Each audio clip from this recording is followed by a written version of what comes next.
Hey everyone, and welcome to this explainer. Okay, today we've got a seriously fascinating topic to unpack together. We're going to take a close look at a developmental module that honestly completely redefines how we think about doing good in the world. Normally, we treat helping others and working on ourselves as two entirely separate tracks in life. But what if they're actually the exact same mechanism? What if inward mastery is the absolute, non-negotiable prerequisite for outward contribution? And what if the missing link between the two isn't just grinding it out with willpower, but specific, actionable psychology? Well, get ready, because we're going to explore exactly how this module links those forces together to help participants build a massive, lasting impact. All right, let's dive right into this title. I want you to just look at the metaphor they use right out of the gate: architecting. Think about what an architect actually does. They don't just, throw some bricks on the ground and hope a building magically pops up, right? They design, they calculate, they lay a super solid, deliberate foundation. And what the source material is telling us right away is that altruism, the act of actually contributing to society, isn't treated here as some random, spontaneous burst of goodwill. Instead, it's framed as a deliberately constructed behavioral structure. It's something you literally have to systematically design. So can altruism be engineered? It's a slightly provocative idea, isn't it? I mean, we usually romanticize altruism as this innate feeling, right? Like this warm glow of empathy that just kind of hits us when we see someone in need. But pose this to yourself. Imagine if you didn't have to wait for inspiration to strike. Imagine if you could systematically, reliably engineer your own daily capacity to help others, basically turning it into a machine that just runs in the background of your life. That is the core premise we're unpacking today. Which brings us to Section 1, Architecting Altruism, Building the Foundation. Now, to truly grasp how this module approaches personal development, we've got to look at the exact sequence of how a person transforms from simply wanting to do good to actually becoming a dependable force for societal contribution. Notice how logical this three-step progression is here. First, you have to establish the ultimate target, which is step 1, setting the habit of societal contribution. But obviously, you can't just stop there. So step 2 introduces the engine that powers that target, establishing the habit of discipline. And finally, step 3 provides the actual tangible tools, learning psychological techniques to keep the whole system from breaking down under pressure. It's really this brilliant self-sustaining loop that ensures your altruism isn't just a fleeting emotion, but a structured reality. Moving right along to Section 2, Adding Value to Others, the Outward Goal. So, this brings us to the first major pillar of the module, which serves as the outward-facing goal of everything the participants are trying to achieve. The focus is entirely on setting the habit to continue to contribute to society. Now, I really want to emphasize the word habit here and the word continue. The source material makes it incredibly clear that this isn't about, doing a one-time good deed on a weekend and patting yourself on the back. Not at all. It's about engineering a permanent, continuous behavioral change. Because a habit is automatic. A habit is what you do when you aren't even actively thinking about it. The really crucial point here is that participants are being explicitly trained to make adding value to others an automatic, everyday reality. They are moving way beyond single, isolated actions. Let's make this a bit more concrete. It's the stark difference between donating to a charity once a year to feel good versus stepping up to mentor someone weekly or actively building community resources on a random Tuesday night when it's pouring rain.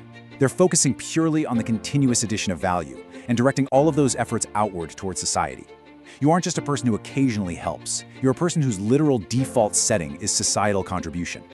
And this brilliantly illustrates the conceptual dualism that actually forms the backbone of the source material.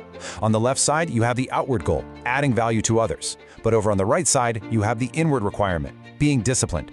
You absolutely cannot sustain that beautiful outward goal on the left without the strict inward requirement on the right. I mean, think about it. If you lack the discipline, your altruism is going to burn out the exact moment things get difficult. Let's dive into Section 3, the habit of discipline, the inward prerequisite. Let's slow down for just a second here and read this exact phrasing directly from the source text. Then, another good habit here is to be disciplined.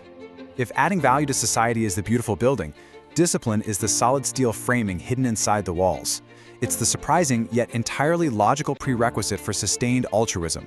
Notice how discipline is treated exactly the same way as altruism? It's simply another good habit that has to be purposefully built. We often think of discipline as this fixed personality trait, right? Like you either have it or you don't. But this module flips that script completely. It says no, discipline is just a habit, and just like any other habit, it can be systematically architected. Just look at how the module forms a bridge from the self to society by pairing these two distinct habits. Habit A focuses on adding value, and the direction is entirely outward towards society. But habit B balances it perfectly.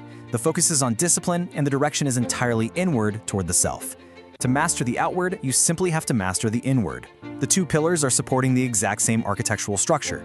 But okay, let's be totally honest with ourselves here for a minute. How do we actually make discipline stick? We all know that wanting to be disciplined and actually maintaining that discipline are, well, two entirely different universes.